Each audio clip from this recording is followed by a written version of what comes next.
Well, has the mystery finally been solved? There has been a ton of debate surrounding the MCU's Daredevil and how that old Netflix show fits into the current universe. And now the actor behind the mask has spoken out and seems to have definitively and finally answered that question.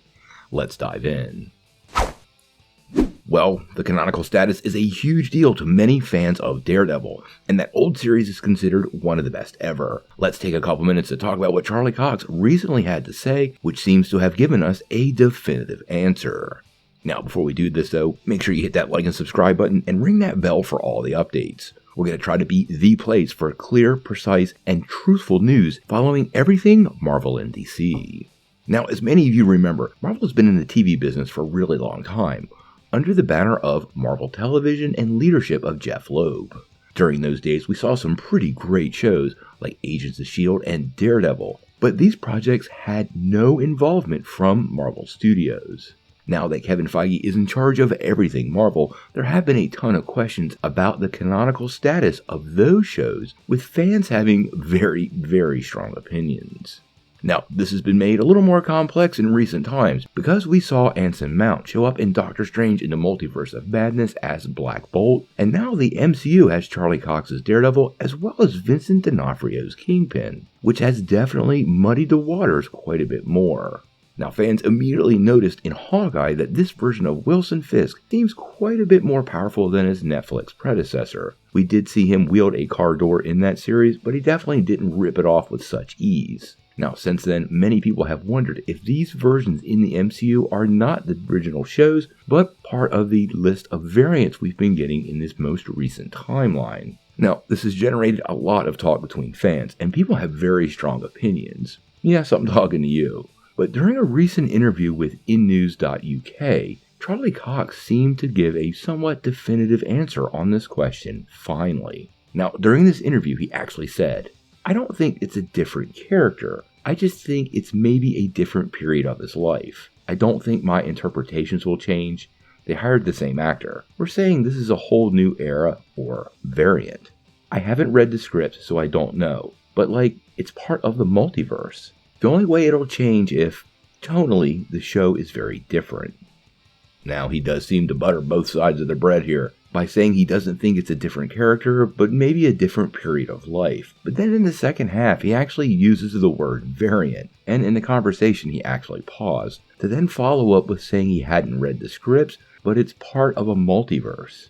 Now, quite honestly, I think Marvel Studios is going to really balance the razor's edge while dealing with Daredevil. If I'm reading between the lines, I expect we're going to have some very vague references to the past Daredevil series during Daredevil Born Again. But as Charlie Cox has said, this is going to be its own new thing and not part of Daredevil Season 4. I really do suspect Marvel Studios is going to handle this much the way they've handled the Hulk. If you remember correctly, the Eric Bana Hulk left off seeing him in South America, and we picked up in the Incredible Hulk with him still in South America, but absolutely no references to the previous incarnation. Marvel seemed to do more of the same in the Avengers when they recast it with Mark Ruffalo, so all these pieces will make a lot of sense if you look at it through the lens of what Marvel has done in the past. Quite honestly, this type of fresh start makes a ton of sense and will help Marvel find a way to balance between continuing the stories that many fans want, especially with the same actors, while at the same time not forcing Marvel Studios to be locked into any of Marvel Television's creative choices. This could quite possibly mean we see a lot of other Marvel Television projects get kind of ported over to the MCU. It's kind of like converting an arcade game to a console classically. It is the same game, and it is the same play, it's just slightly different set in this new environment.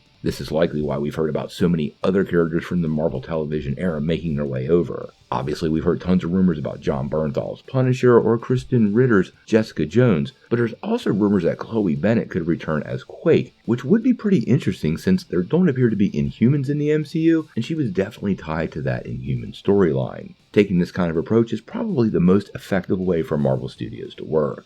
Now, Daredevil doesn't drop until 2024, and Charlie Cox mentioned they're going to be beginning production here in early 2023, so I do expect over the next couple of weeks, we might get multiple updates on this project. How secretive Marvel Studios is going to be able to make the whole production, we're going to have to wait and see. If you remember correctly, when Marvel was shooting The Falcon and the Winter Soldier, we did get a lot of set leaks, Not to mention all those pictures we got from the first days of Hawkeye's production that confirmed Haley Steinfeld as Kate Bishop. It's unclear how much will be soundstage work down in Georgia and how much will be on-site in New York, but this could prove to be another lucrative source of information. Obviously, we're covering everything Daredevil on this channel, so if you want to get all of your Hell's Kitchens updates, make sure you hit that like and subscribe button and ring the bell for all the news.